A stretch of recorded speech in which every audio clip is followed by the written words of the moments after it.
Hey, I'm Jonathan Wood, and I want to spend these next few moments informing you how to re-spool the head on a Stihl trimmer.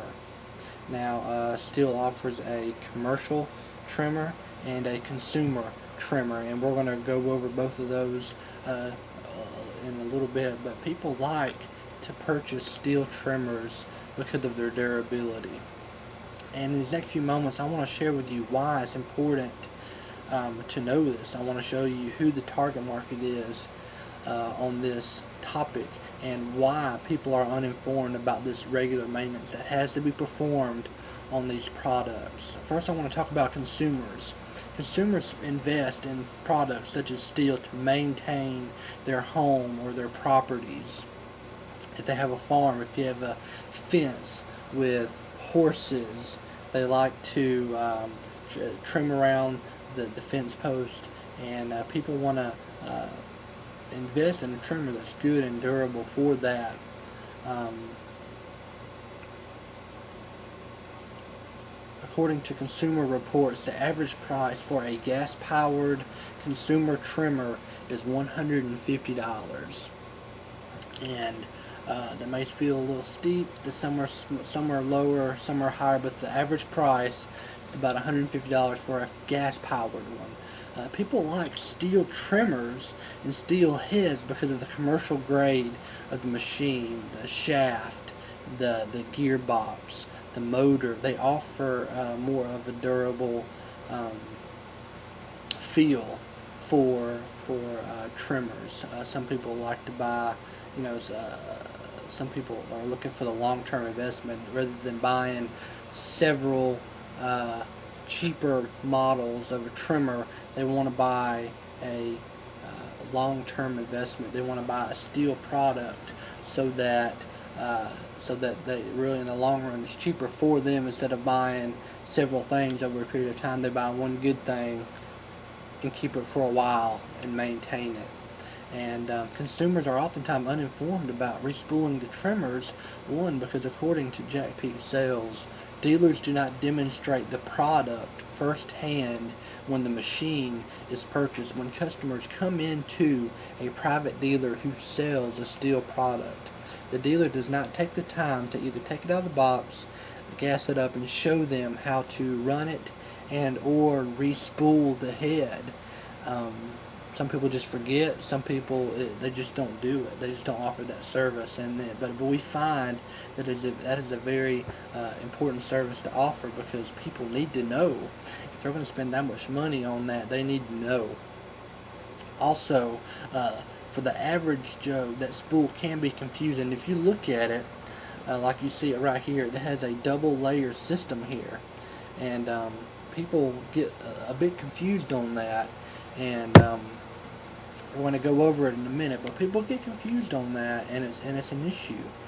Professional landscapers, they purchase Stihl products to maintain their accounts, and what they're doing is they're looking for something that's durable. They have people who work for them who don't really care about the equipment and whether or not it tears up and whether or not it's maintained correctly and whether or not they can perform regular maintenance on it, such as respooling the head. And but according to Popular Mechanics, the average price for a gas-powered professional trimmer is $350. Now, for a Stihl, that will range anywhere from $300 to $600. It depends on what you're cutting. But for the average, Stihl's about right in the middle, about $350, and they do a good job of standing firm in that. But landscapers are looking for durability, something that's going to last a long time. They're also looking for the best return on investment. They spend money on this trimmer, and they have to charge people to do certain things, and they're looking for the best deal. They're looking for the best way to make money, and they're looking for the best way to keep their customers without having to overcharge them, and while at the same time having something durable. Landscapers oftentimes hire employees who are untrained with the trimmer maintenance, and day laborers who are picked up just for a quick fix or just a short-term deal oftentimes have no clue how to respool the head on the trimmer. Sometimes landscapers, even if they hire somebody for a long term, forget to tell people about this little skill of respooling the head so that when they run out they can keep going. So I want to spend these next few moments just going over the head with you so that you know personally, or you can pass this video along to somebody else who may need to know about this trimmer. First, we have the whole mechanism here, which is this is right off the trimmer.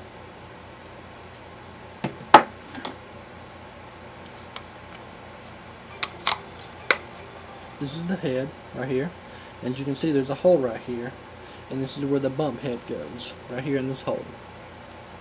So when you go to take it off, there's a button here, and there's a button here. And you push both up at the same time and pull them apart. Now when you respool the head, you want to take 10 feet, you want to take 20 feet of line and cut it in half. And 10 feet goes to the top part, 10 feet goes to the bottom part. Now you want to do the top part first, because once you loop it around, you'll see where it loops right here on the bottom. It hooks in and it loops around, and you follow the arrow until it spins that whole 10 feet all the way around. And when you get done, you hook it right here. And then afterwards, you do the second one, which is right here on the bottom. You see where it hooks, and follow the arrow.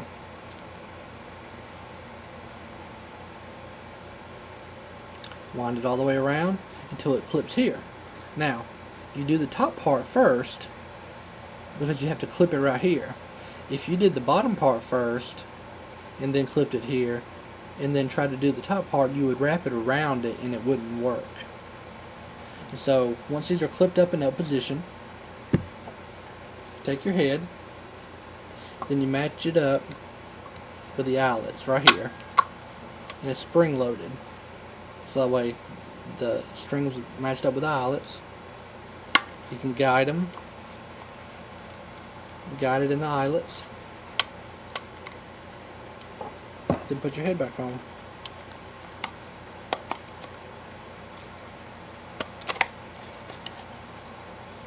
Now you're ready to go. We went over respooling the head on a steel trimmer, and this helps consumers and professional landscapers to maintain this investment of theirs.